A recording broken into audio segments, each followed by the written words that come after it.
Me urdhrin e Xhianit, Bejamin niset me disa njerëz për ta sjellë Esatin në vilë. Kur e gjejnë, Esati është i tensionuar dhe i hutuar, ai refuzon të shkojë me ta. Duke nxjerrë armën për t'i mbajtur larg, situata përshkallëzohet shpejt. Mes shtyrjeve dhe lëvizjeve të shpejta, arma shkrepet aksidentalisht dhe plagos një nga njerëzit e Xhianit. Bejamin përpiqet të çarmatosë Esatin për të shmangur tragjedin, por gjatë përleshjes arma shkrepet sërish. Këtë herë plumbi e godet vetë Esatin, i gjakosur dhe i shokuar, ai bie për dhe, duke e hedhur fajin Bejaminit para të gjithëve. Situata kthehet menjëherë në kaos, me njerëzit që përpiqen ta ndihmojnë të plagosurit dhe me akuzat e Esatit që rëndojnë mbi Bejaminin. Sumru e lodhur nga intrigat, i hapet Tasinit.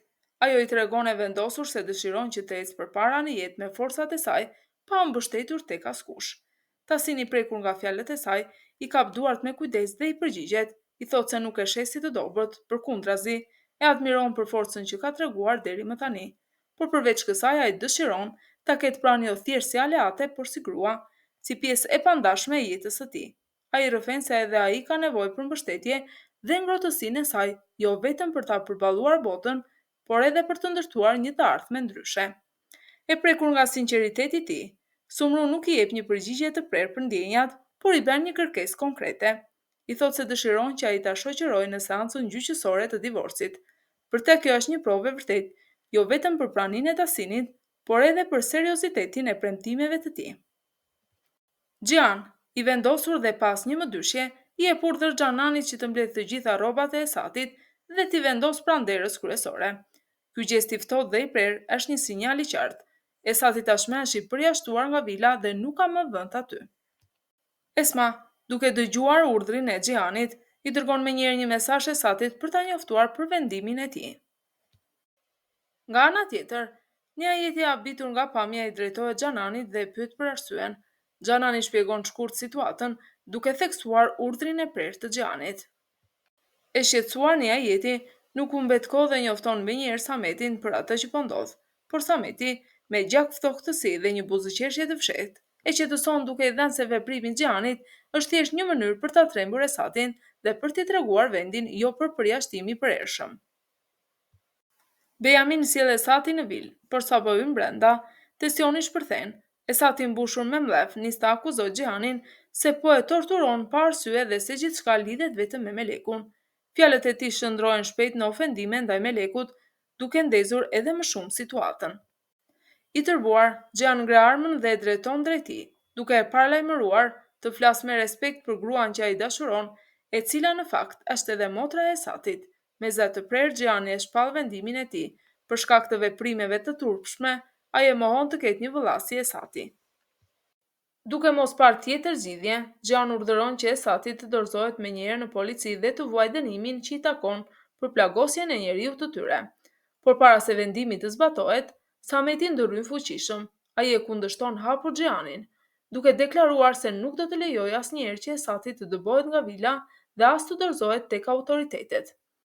Përballë vendosmërisë së Sametit dhe mungesës së mbështetjes, Xhian ndjen se s'ka më vend aty. Pa thënë më shumë, ai merr vendimin e rënd të largohet nga vila, duke lënë pas një atmosferë të mbushur me ankth dhe ndarje të thellë. Hikmeti kujton Sametit se ka bërë një gabim të madh, duke mos e ndalur largimin e Xhianit.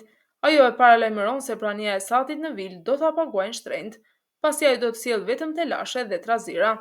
Sameti megjithatë i qëndron bindjes së vet. Ai thot se Esatin do ta mbajë nën kontroll personalisht dhe se nuk ka arsye për t'u shqetësuar. Ndërkohë Harika vëren gjithnjë më shumë afërsinë mes Esmas dhe Esatit. E acaruar ajo nuk e mban mendimin për vete, por ja thot hapur Esmas në fytyrë, duke i lënë të kuptohet se kjo lidhje fshehtë nuk i shpëton askujt. Në një tjetër skenë, Nu hapet me Sevilain, ai i rrëfen shqetësimin e tij më të madh, ndjen se motra e tij Meleku nuk është realisht e lumtur, pavarësisht se përpiqet ta fshehë pas buzëqeshjes. Sevilaj e butë dhe e përmbajtur, e nxit që të mos e gjykojë Xhianin vetëm nga hapat e tij të nxituar. Ajo i thot se brenda Xhianit fshihet një shpirt i mirë që meriton një shans. Por nuk bindet, me vendosmëri përgjigjet se askush nuk mund t'ia ndryshojë mendimin, për te Xhian është i zbrazët nga çdo ndjenjë mirësie dhe kur nuk do ta besojë të kundërtën. Xhiani thyer shpirtërisht, kërkon përmes Enises që ta takojë Melekun edhe një herë të fundit, por Enise kthehet me përgjigje të prerë. Melek ka refuzuar. Zemra e Xhehanit coptohet, syt i mbushen me lot dhe i dorëzuar i thot Enises se do të largohet. Me zë të dridhur e lut që ta mbajë të informuar për Melekun dhe foshnjën e tyre. Por para se të shkojë, i jep Enises një letër me porosi që t'ia dorëzojë Melekut. Në të ai ka shprehur gjithë dashurinë e tij dhe dhimbjen që gjërat nuk mundet të shkonin ndryshe. Kur Enise ja dorëzon, Melek e lexon mes lotësh çdo fjali të tij. Zemra i coptohet dhe mes fjalëve të shkruara, ajo e kupton se Xhehan tashmë është nisur për t'u larguar. Por para se të shkojë, i jep Enises një letër me porosi që t'ia dorëzojë Melekut. Në të ai ka shprehur gjithë dashurinë e tij dhe dhimbjen që gjërat nuk mundet të shkonin ndryshe. Kur Enise ja dorëzon, Melek e lexon mes lotësh çdo fjali të tij. Zemra i coptohet dhe mes fjalëve të shkruara, ajo e kupton se Xhehan tashmë është nisur për t'u larguar. Por para se të shkojë, i jep Enises një letër me porosi që t'ia dorëzojë Melekut. Në të ai ka shprehur gjithë dashurinë e tij dhe dhimbjen që gjërat nuk mundet të shkonin ndryshe. Kur Enise ja dorëzon, Melek e lexon mes lotësh çdo fjali të tij. E kapur nga paniku dhe dëshpërimi, Melek niset me ngut drejt aeroportit. Kur e gjen Xhehanin, i lutet me gjithë shpirt të mos largohet, duke i treguar se nuk e do humbjen e tij. Por Xhehan, i vendosur dhe i mbërthyer nga dhimbja, zgjedh të ikë. Me hap të rënd kthehet nga ajo për herë të fundit, pastaj zhduket në turmën e udhëtarëve. Melek mbetet aty, e shkatëruar emocionalisht, me lotët që i rrjedhin pa pushim dhe me boshllëkun që ambulon shpirtin. Në ajër mbetet vetëm ndjenja e pashmangshme e një dashurie të pamundur. Në sallën e gjyqit, tensioni arrin kulmin.